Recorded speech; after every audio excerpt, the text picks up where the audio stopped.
Hai Sobat Makan, di video ini bahas pertarungan Saitama Terra 3 versus Garo Terra 3 versi fanmade. Seperti biasa, putar dulu intronya.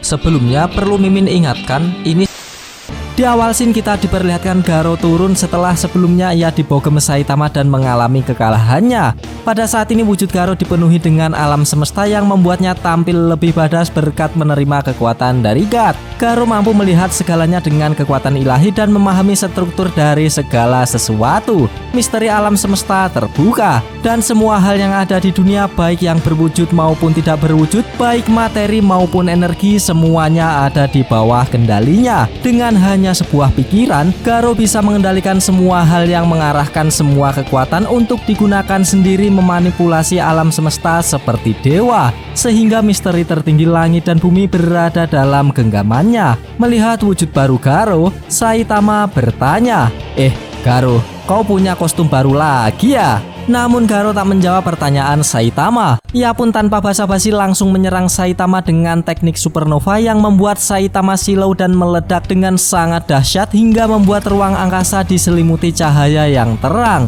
Dengan kekuatan dewa, Garo memahami teknik dan meningkatkan kekuatan dari ledakan supernova yang ditiru menjadi ledakan nova ganda dan memfokuskan semua energi ke satu titik. Dengan memfokuskan semua energi pada tubuh target dan mengedarkannya, energi tersebut meledak di setiap sel tubuh target, sehingga sekarang Saitama harusnya sudah hancur lebur seperti tape. Sekarang kita diperlihatkan efek pukulan Garo yang meluas hingga melewati Laniakea Super Cluster. Kekuatan besar ini jika meledak tanpa batasan akan sangat mengerikan dan tak akan bisa dibayangkan. Tak lupa kita juga diberi gambaran efeknya meluas lagi hingga tembok besar Sloan, merembet lagi ke Hercules Corona Borealis. Dalam konteks cerita, penggunaan istilah ini mungkin bertujuan untuk menunjukkan skala besar kekuatan yang digunakan oleh Garo dan dampaknya terhadap alam semesta. Jadi, jangan dikait-kaitkan dengan agama cuy. Berhubung ini cuma cerita fiksi. Super Cluster Laniakea, tembok besar Sloan, dan Hercules Corona Borealis adalah istilah yang berhubungan dengan struktur besar di alam semesta.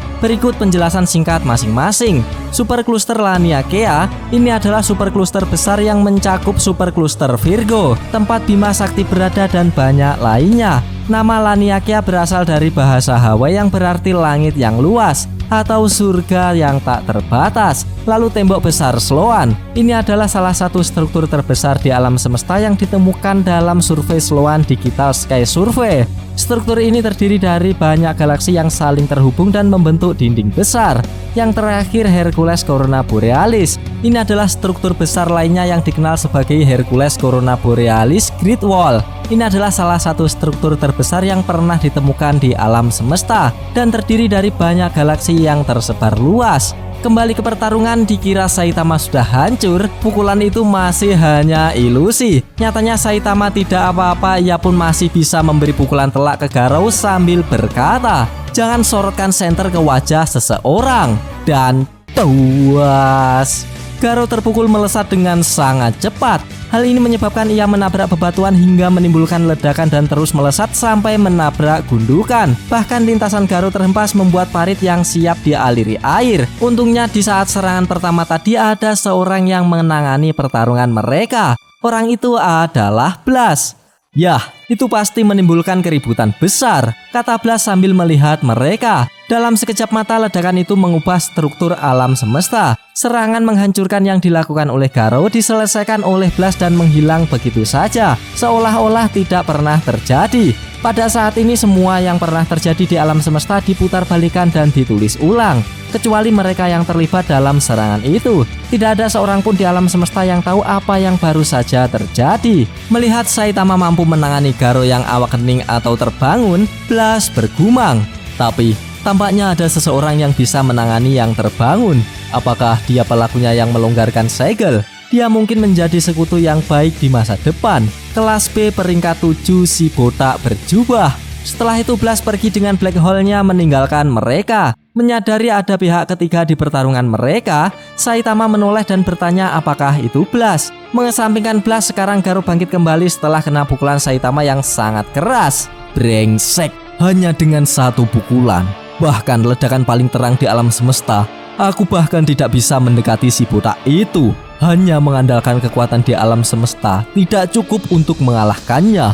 Jadi, untuk mengalahkannya, aku harus menggunakan alam semesta itu sendiri. Kata Garo bangkit kembali dan akan menyiapkan serangan yang lebih dahsyat lagi ke Saitama. Namun belum sempat itu terjadi, tiba-tiba scene pun berakhir. Kampret, padahal udah seru loh. Gak apa-apa, kita lanjutkan ketika manga chapter terbarunya sudah rilis. Pada part pertama cerita One Punch Man fanmade berjudul Kejahatan Mutlak Si Gila Garo menggambarkan konfrontasi epik antara Garo dan Saitama. Garo yang kini memperoleh kekuatan ilahi mampu melihat dan memahami struktur serta rahasia alam semesta. Dengan kekuatan ini, ia bisa mengendalikan segala sesuatu baik materi maupun energi dan menggunakannya untuk keuntungan dirinya sendiri. Garo mengembangkan teknik ledakan Nova Ganda yang memfokuskan semua energi ke satu titik dan menyebabkan ledakan di setiap sel tubuh target. Ia menggunakan teknik ini dalam super cluster Laniakea yang jika meledak tanpa batasan akan menyebabkan kerusakan yang sangat besar. Namun sebelum ledakan itu terjadi, Blast seorang pahlawan yang sangat kuat muncul dan menghentikan serangan Garo, membuat ledakan tersebut menghilang seolah-olah tidak pernah terjadi. Blast berhasil mengubah struktur alam semesta dan menulis ulang semua yang terjadi kecuali mereka yang terlibat dalam kejadian itu. Dalam situasi ini, ada pembicaraan tentang seorang yang bisa menangani yang terbangun dan pertanyaan apakah orang ini adalah pelaku yang melonggarkan segel. Garo merasa frustasi karena bahkan dengan kekuatan ilahinya, dia tidak bisa mengalahkan Saitama. Dia menyadari bahwa hanya mengandalkan kekuatan alam semesta tidak cukup untuk mengalahkan Saitama. Oleh karena itu, Garo memutuskan bahwa untuk mengalahkan Saitama, dia harus menggunakan alam semesta itu sendiri. Dan begitulah alur cerita dari fanmade Saitama versus Garo Tera 3. Bagi sobat yang suka pembahasan ini, bisa tekan like-nya, dan jika tidak, bisa tekan dislike-nya 2 kali biar aneh gak rugi. Jangan lupa komennya agar Mimin bersemangat dalam membuat konten. Dan yang paling penting, jangan lupa tekan tombol subscribe supaya sobat-sobat tahu updatean-updatean terbaru dari channel ini. Terima kasih telah menonton, sampai jumpa di video-video selanjutnya. Goodbye, dadah.